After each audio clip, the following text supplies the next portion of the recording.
अस्सलाम वालेकुम व्यूअर्स, उम्मीद करती हूँ आप सब खैरियत से होंगे और आपकी ईद बहुत अच्छी गुजर रही होगी। चूँकि ईद है, ईद के हवाले से गोश्त तो सबके घर में होता है, तो मैंने सोचा क्यों ना मैं ऐसी रेसिपी आप लोगों को बताऊँ जो कि आप इजीली घर पे बना सकें, और वो है शादियों वाला देग वाला आलू गोश्त, जो कि अमूमन शादियों पे तैयार किया जाता है। आप अब उसको घर पे भी तैयार कर सकते हैं और बिल्कुल वैसा ही जायका आएगा जैसा कि देग वाला होता है। बहुत ही लजीज तैयार होता है, शोरबा है, बोटी है, बहुत ही मज़े की लगती है। इसको ज़रूर ट्राई कीजिएगा। इसके लिए हमें लैम मीट चाहिए है 1 kg। कोशिश करें हड्डी और बोटी दोनों हों। मैंने इसको धो के खुशक कर लिया है। साथ हमें इसके चाहिए है दही 1 कप। दही मेरे पास घर का बना हुआ है। फ्राई प्याज चाहिए है 3/4 कप, यानी पौना कप फ्राई प्याज मैंने मार्केट से लिया था। आप चाहें तो आप घर पे भी तैयार कर सकते हैं, आप वो भी इस्तेमाल कर सकते हैं, क्योंकि जो खुशक वाला फ्राई प्याज होता है उसका एक बहुत अच्छा सा फ्लेवर आता है जो कि देग में स्पेशली डाला जाता है। साथ हमें चाहिए हैं आलू 2 से 3 अदद। मीडियम साइज़ आलू हैं तो मैंने 3 अदद ले लिए थे। हरी मिर्चें हैं 3 अदद, क्योंकि इसमें ज़्यादा मिर्चें नहीं होती इसलिए मैंने ज़्यादा ली हैं। बादियान फूल चाहिए है हमें 1 अदद, यानी जिसको बादियान खताई भी कहते हैं। साथ हमें इसके चाहिए है लौंग 5 से 6 अदद। काली मिर्च हमें चाहिए है 10 से 12 अदद।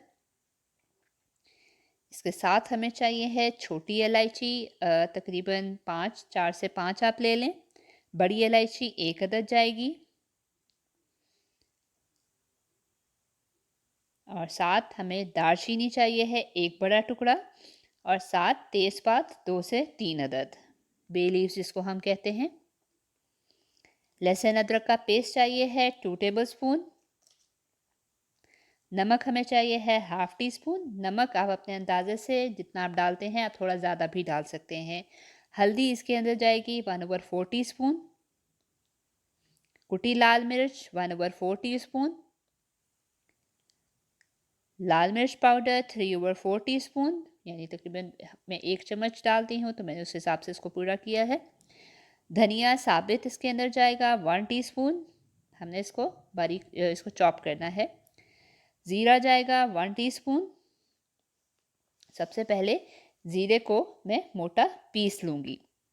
ये टोटल मसाले हैं जो थोड़े ज़्यादा ही हैं। ऑब्वियसली अगर आपको अच्छा फ्लेवर लेना है तो जितने मसाले अच्छे डाले जाएँ उतना ही अच्छा फ्लेवर आएगा।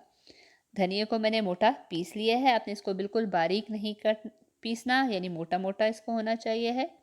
इसी तरह फिर ज़ीरे को पीस लूँगी मैं और इसको डिश में डाल दूँगी।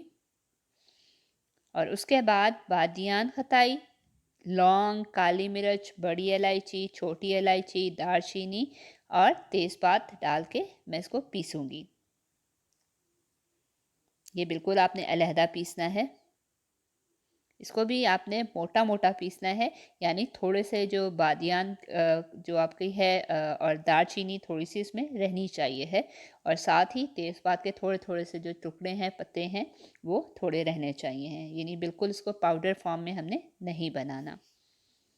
एक बहुत ही मज़े का फ्लेवर जो है वो तैयार हुआ था। खुशबू जब जैसे ही आप इसको पीसेंगे, एक अच्छी सी खुशबू जो आम तौर पे देग वाली जो आलू गोश्त की होती है वो आना शुरू हो जाती है।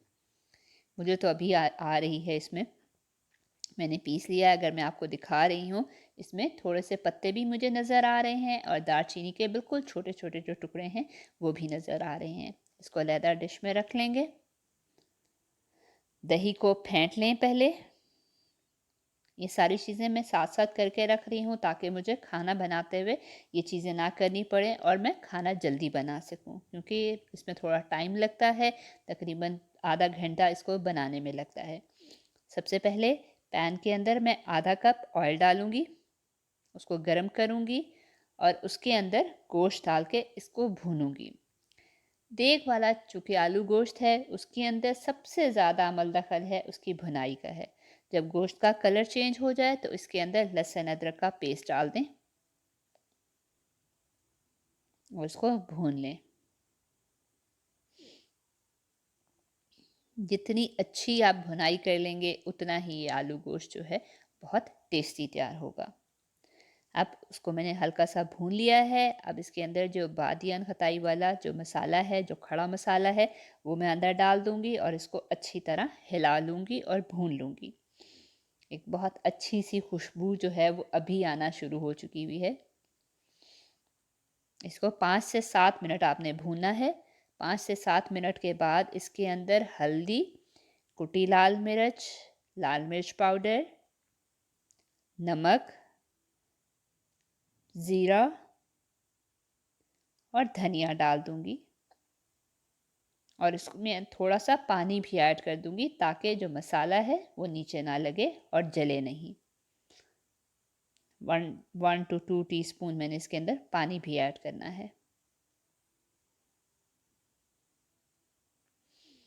बहुत ज़्यादा पानी आपने ऐड नहीं करना, बिल्कुल थोड़ा सा पानी ऐड किया। आलूओं को छील के काट लिया है, बड़े टुकड़ों में आपने काटना है और हरी मिर्च को दरमियान से कट लगा लें। हरी मिर्च पीसेस नहीं करने, हमने साबुत ही रहने देनी है। मसाला भुन रहा है, इसका कलर भी बहुत अच्छा सा आ गया है। जब ये मसाला भुन जाए तो हम इसको दही को जो फेंट के रखा है वो इसके अंदर डाल देंगे। इसको एक बार चम्मच चलाएंगे और उसके साथ ही हम इसके अंदर पानी ऐड कर देंगे। थोड़ा सा मैं भून लूँ। अब इसके अंदर पानी 2 से 3 गिलास इसके अंदर जाएगा ताकि हमारा जो गोश्त है वो अच्छा सा गल जाए। क्योंकि मैं इसको कुकर में नहीं बना रही, ये स्लो कुक होता है, जिस तरह देग में भी स्लो कुक होता है, इसीलिए बहुत मज़े का तैयार होता है। मैंने इसमें 3 कप पानी डाला है। मैं देखती हूँ अभी थोड़ा सा जो चिकन है, ये गोश्त है और मसाला है, वो मुझे थोड़ा सा पानी कम लग रहा है उसके हिसाब से, तो मैंने थोड़ा सा पानी और डाल दिया है। यानी तकरीबन मैंने 3.25 कप पानी डाला है। उसके बाद आँच बिल्कुल हल्की कर देंगे, यानी दम वाली आँच, और ढक्कन दे देंगे 20 से 25 मिनट के लिए। 25 मिनट बाद आप गोश्त को देख लें। अगर तो गोश्त गल गया है तो ठीक है, वरना 5 मिनट और देते हैं। और उसके बाद आप आँच दोबारा मीडियम पे रख देंगे और इसके अंदर जो फ्राई प्याज है वो डाल देंगे और उसको हिला लेंगे। इसको अच्छी तरह से हमने भूनना है, इसका पानी बिल्कुल हमने खुश्क करना है। अगर आप चाहें तो आप इस स्टेज पे भी खा सकते हैं थोड़ी सी 1-2 बोटियाँ। मसाला बहुत अच्छा सा भुन गया है, गोश्त भी हमारा भुन गया है, गल गया है। अब इसके अंदर हम आलू डाल देंगे और इसको अच्छी तरह भून लेंगे। 5 से 7 मिनट भूनना है और 5 से 7 मिनट बाद मैं इसके अंदर पानी ऐड करना शुरू करूँगी। 2 गिलास मैंने इसमें पानी ऐड कर दिया है।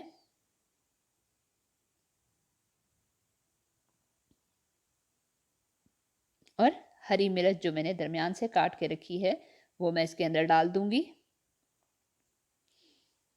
और इसको ढक्कन दे दूंगी तकरीबन 5 से 7 मिनट के लिए, ताकि आलू भी गल जाएं।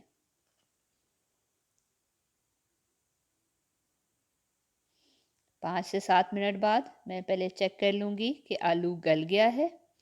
आलू गल चुका है और आसानी से टूट रहा है। हमने इसमें आलू बहुत ज़्यादा नरम नहीं करने। उसके बाद मैं इसके अंदर थोड़ा सी कसूरी मेथी हाथ से पीस के वो डाल रही हूँ, मसल के डाल रही हूँ। उससे क्या होगा, एक अच्छा सा फ्लेवर आ जाएगा। अब इस स्टेज पे आप अपने जो आलू गोश्त है उसका मसाला चेक करें, नमक मिर्च चेक करें। अगर आपको कुछ कम लगे तो आप इस स्टेज पे आके नमक मिर्च ऐड कर सकते हैं। हमारा देगी आलू गोश्त बिल्कुल सर्व करने के लिए तैयार है। आप इसको रोटी के साथ सर्व करें, गर्मा गर्म खमीरी रोटी इसके साथ बहुत ही मज़े की लगती है। सलाद रखें, साथ नींबू रखें, बारीक प्याज गोल काट के रखें। बहुत ही लजीज तैयार हुआ था और मेरे हस्बैंड को तो बहुत ही अच्छा लगा था। उम्मीद करती हूँ आपको ये वीडियो बहुत पसंद आई होगी और आप इस डिश को ज़रूर बनाएंगे। घर पे बनाएं, बाहर से लाने की ज़रूरत नहीं है, शादी पे भी जाने की ज़रूरत नहीं है। अब आप इसको इजीली घर पे बना सकते हैं। वीडियो पसंद आई हो तो मेरे चैनल को सब्सक्राइब ज़रूर कीजिएगा और मेरी वीडियो को लाइक ज़रूर कीजिएगा और कमेंट ज़रूर कीजिएगा, क्योंकि यही मेरी हौसला अफजाई है ताकि मैं इसी तरह आपको और रेसिपीज़ शेयर करती रहूँ।